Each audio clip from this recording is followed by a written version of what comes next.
Well, howdy party people and space cadets, and welcome to the Galactic Happy Hour. I'm your host, Lion-O, Lord of the Thundercats. And on this week's episode, we're going to be talking about my favorite pairs of underwear. That's right, Hey Slim!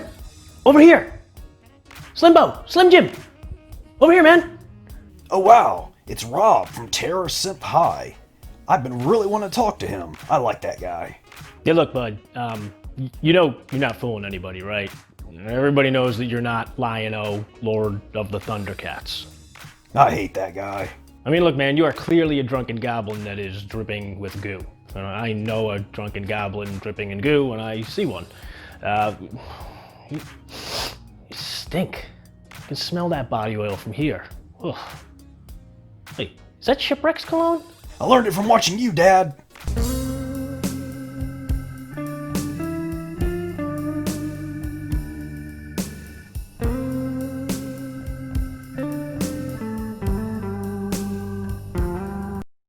Well, howdy party people and space cadets, and welcome to the Galactic Happy Hour. I'm your host, Spider Island Slim, and on this week's episode we'll be talking about my favorite cartoon mullets. That's right, because other than a mustache, I mean, what is cooler than a mullet?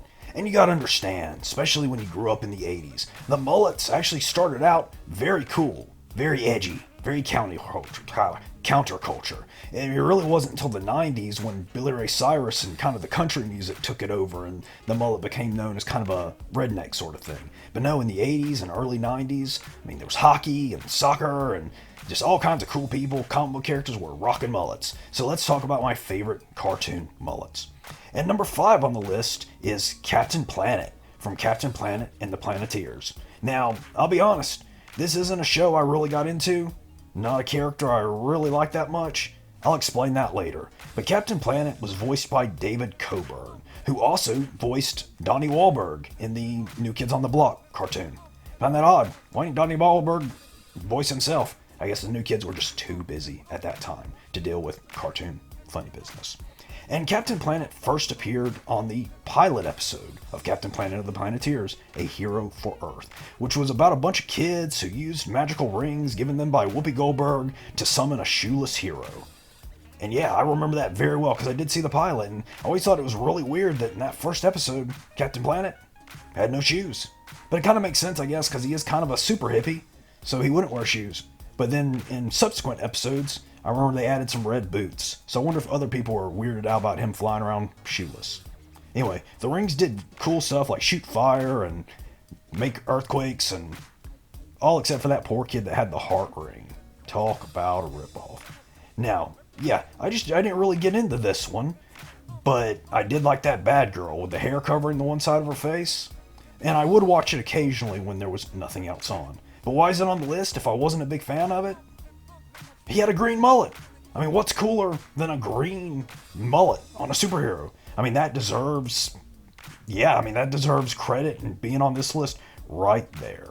And some stuff on this list may be, you kind of have to squint to see their mulletiness, but no, this was pure mullety gold. You gotta love it. And number 4 on the list, now this is one I definitely was a big fan of and liked the character as well, and that was Gambit from the X-Men animated series from 1992. And Gambit's first appearance on this series was in the pilot episode from 92, Night of the Sentinels, and he was voiced by Chris Potter. Though eventually Chris Potter left. That must have been later on, because I don't remember there being another voice, unless the new guy just did a really good version of that voice. But while casting, I read, the accent that the voice they wanted for Gambit, they wanted, and I quote, this is a quote, a primitive French voice that was mysterious and sexy. And was it? Was he? Heck yeah, he was, especially when they finally showed him without his headpiece. And let me talk about those headpieces for a minute. Those were all the rage in comics in the early 90s, and I thought they were super cool at the time, but looking back, what is the point? It exposes the full face and exposes the hair. Really, only the ears and the back of the head are covered. So what, people can't identify you by ears in the back of your head? I mean, what was the purpose of those things? Maybe I should start wearing one. Well, no, wouldn't want to cover my ears. A lot of people say that's one of my best attributes. But anyway, jumping back. So in the cartoon, when they finally showed Gambit without the headpiece, he had this long, flowing, Gorgeous mullet with this big spiky wave of hair on the top and the long ponytail in the back. Yeah, I mean, I'll tell you, when Gambit came out in the early 90s, I just went crazy for that character. He was mysterious, he was cool, he had a ponytail, and he had a mullet. And his was one of those, again, you gotta think that mullets weren't always kind of rednecky, because his wasn't the Joe Dirt, Billy Ray Cyrus kind of mullet. He had like a long wave of hair on the top, and then the ponytail in the back. Very cool. And a piece of trivia about this Gambit, this was his first appearance outside of the comics, was in this animated series. And let me tell you, when that series came out, when they first showed the pilot that was slam full of animation mistakes, man, I loved it, I taped it, and I watched it over and over and over and over again until the series finally started airing. Great stuff. Gambit. Yeah. And number 3 on the list is Nightwing from the new Batman Adventures in 1997. Probably noticing a lot of 90s on here. The 90s loved mullets. I mean, yeah, people try to stereotype the mullet as being kind of an 80s thing, but almost every mullet on this list is from the 90s. The 90s, early 90s, all about the mullet. Shoot, not even just the early 90s. I mean, this was 97, and Nightwing came on rocking that mullet. Anyway, so the New Adventures of Batman was a continuation of the original animated series. And this Nightwing, who used to be Robin, but then he got a bad case of pissy pants, and pissy pants often leads to pissy possumism, and poor Nightwing. He had some pissy possumism towards Batman, and he went off on his own, stopped being Robin, and became Nightwing. And his first appearance on the show was the episode Sins of the Father, voiced by Lauren Lester, who also voiced him as Robin. That's right. And now, this mullet. This is still one of my favorite cartoon mullets. And it's my favorite Nightwing design too, because when Nightwing first kind of became Nightwing and he had that long, flowing ponytail, mullety thing, to me, even to this day, that's still how I picture Nightwing in my mind. I see these modern versions of him without his ponytail or without a mullet, and it's just not right, man. He should eternally have his mullet, or very least his ponytail. I mean, come on. He's trying to rebel with his pissy possumism against Batman. What better way to rebel and have pissy possumism towards Batman than having a ponytail? Should I grow a ponytail? What do you think, Al? I mean, you look so good with one. What do you think? Maybe? We'll see. And on that, I think we should take a commercial break. Jerry Redding, President and Director of Research for Nexus Products Company. Nature itself is the ultimate miracle. It is here that the Nexus products for the hair and skin came to be. Is your hair brittle, oily, too thin? Ask your hairstylist for the Nexus formulation best suited to your particular hair and skincare needs. It took me over 50 years to find it, but it'll only take you a few pleasant moments at your favorite salon to discover the magic of Nexus for yourself. Nexus! Hey, kid. Think you're an X-Man? This is the place to prove it. X-Men headquarters! The danger room! Sabretooth and Apocalypse are breaking in. What do you do? The wrecking ball! What about Apocalypse? The battle laser! Watch out, kid. Pivoting bomb blaster! Now what? The X-Track! I shall return, X-Men. Only X-Men get into X-Men headquarters. Action figures sold separately. And we're back, and it's time for the horoscope of the week. And this week's horoscope is for Sagittarius. Tinfoil hats? Good idea. Tinfoil thong? Great idea. And number 2 on the list is Rio from Jim and the Holograms from 1985, and the only 80s entry actually on this list. And Rio was the road manager and technical engineer for the band. And if you don't know Jim and the Holograms, it was a show about a female rock band that kind of rivaled against another rock band, which I don't really understand why, and just kind of their misadventures. Melodramatic misadventures. But Rio was voiced by Michael Sheehan, who also voiced some of the Mogwais and the Gremlins from the movie Gremlins. Thought that was very cool. Now, I'll tell you this, Rio is only on this list because of his mullet. Wow, after watching the series back a few years ago, I actually missed it mostly first run.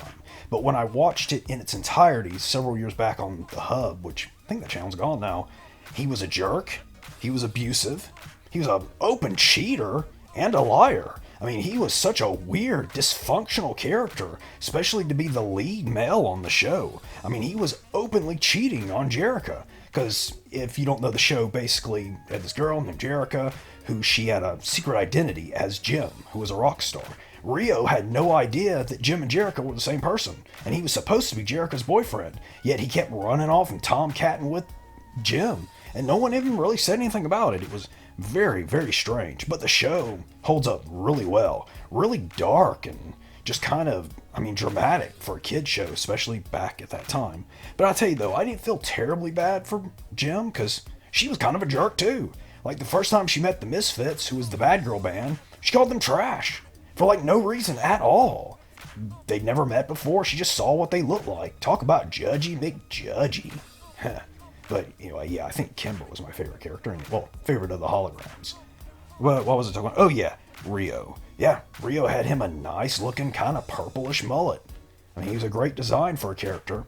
And piece of trivia, he was the only male character on the series to get a doll. Now the other male character, like later kind of a long-haired, cool kind of guy that couldn't really tell if he was a bad guy or a good guy, definitely not a bad guy compared to Rio, came on and he was gonna get a doll, but then the line got canceled. And again, I hope it didn't sound like I was trashing on Jim and the Holograms, because it's actually a really good show. Rio's just a jerk, but you know what? It's the music world. There are jerks in the music world, and there's jerky boyfriends. So it's actually a very realistic written character. Just would have liked them to explain why he was such a butthead. Next. And number 1 on the list, that's weird. I smell pumpkins and mood slime. Oh, wow. Movie Massacre's outside. Hey, what do you want? Hey, what's up, Slim? Movie Massacre here. I wanted to drop by to mention a most glorious mullet that you forgot. Which one did you forget, you ask? You forgot about the one that's silky smooth to the touch. This one has curls that will drive you wild. I'm talking about Egon Spengler's mullet from my favourite cartoon, The Real Ghostbusters. Not only is this glorious beast silky smooth with curls that will make you feel like you have marshmallows in your pants, this is a mullet that works hard. This mullet is always on the go. This luxurious, sensual beast is constantly sciencing. Hell, this one busts ghosts and never has a hair out of place. This is a mullet that the ladies go wild for. And the guys too. Even the animals. I may have an Egon Spengler poster above my bed. This masterpiece is the reason why I wanted to be a Ghostbuster. Anyways, that's enough from me. I'll pass you back over to Daddy Smooth himself. One last thing. Hello, Mum. Hello, Dad. Look, I made it. I told you I'd get on Slim's channel. I'm a celebrity now. Well, thanks for dropping by, Movie Massacre, and for standing outside my yard, staring at my window like that. Not creepy. At all. And number 1 on the list is, and this one is a doozy, and that's Goliath from Gargoyles from 1994. And Gargoyles, I'll say this right now, I'll make the bold statement, it's one of the best animated series of the 90s, and definitely one of the best American animated series of the 90s. And Goliath first appeared in the first episode, Awakening Part 1.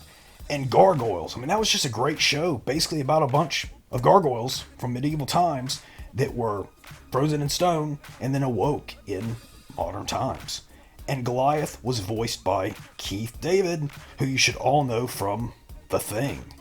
Yeah, that's right.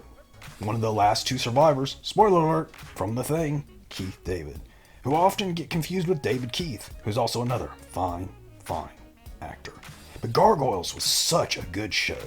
Deep, dramatic, great continuity, overarching storyline that went from place to place and episode to episode, and just a great, fantastic show. If you've never seen Gargoyles, I highly recommend it.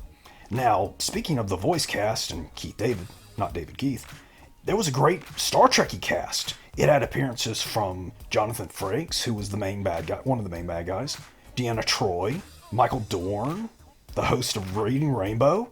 Just all kinds of Star Trek-y people were on that show. But now, what we're here to talk about, not the show, the mullet. Goliath had this long, dark, flowing mullet. Powerful. What's cooler than a long, dark, flowing, powerful mullet on a monster? On a monster with wings that flies around and wears a loincloth. This show might be about to get a little PG-13 because, wow, Hubba hubba. Great show. And a piece of trivia, Gargoyles actually was originally intended to be a comedy in the vein of the Gummy Bears. But that idea was scrapped and it became a very serious drama. Highly, highly recommend it. And a lot of folks, they rag on the final season for some reason. I don't get it. Final season's great as well. It's just great all around. That's a property I wish would get revived, get a new season, get something. And that's all the time we have for this week. Please like, comment, subscribe, grow out your mullet, and may your pants always be filled with marshmallows. I almost said something else there. Whoops.